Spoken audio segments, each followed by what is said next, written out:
quand on sait que la politique du Conseil fédéral et du Parlement est dictée par ces gens-là, j'ai commencé à comprendre samedi les jeunes, leur ras-le-bol, ces mêmes jeunes qui révulsent, qui repoussent, qui est à Berne, ils sont tous mobilisés et qui repoussent cette Suisse-là. Cette Suisse qui fait honte, qui leur fait honte, et ils n'en veulent pas. Ils sont jeunes, ils ont encore toute la vie devant eux, et ils ne veulent pas de cette Suisse qui est suprémaciste, xénophobe, islamophobe, raciste, et qui va tenir publiquement des discours, comme je vous ai dit, où on parle de race supérieure, où on parle de peuple élu, et les autres, ce sont, entre guillemets, tous des bougnoules.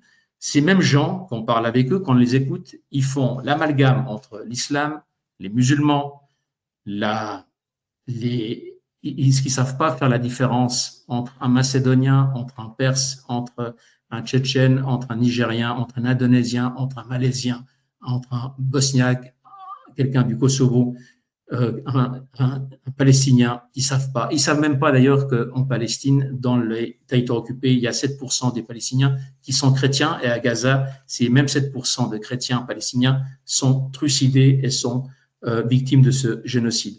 Ces jeunes-là ne veulent pas de ça. Ils ne veulent pas de cette espèce de parlement qui nous fait honte aujourd'hui, en tout cas qui leur font honte. Revenons juste encore sur le côté du génocide. Il y a 100 000 morts, peut-être plus, peut-être moins. Il y a probablement beaucoup plus que 100 000 morts. Le Haut Commissariat des droits de l'homme a établi qu'il y avait 70%. Déjà, plus de 80% n'ont rien à voir avec le Hamas, donc des victimes, et 70%, 70%, ce sont des femmes et des enfants. On n'a jamais vu ça dans l'histoire de l'humanité. Il n'y a aucun conflit où 70% des victimes, ce sont des femmes et des enfants.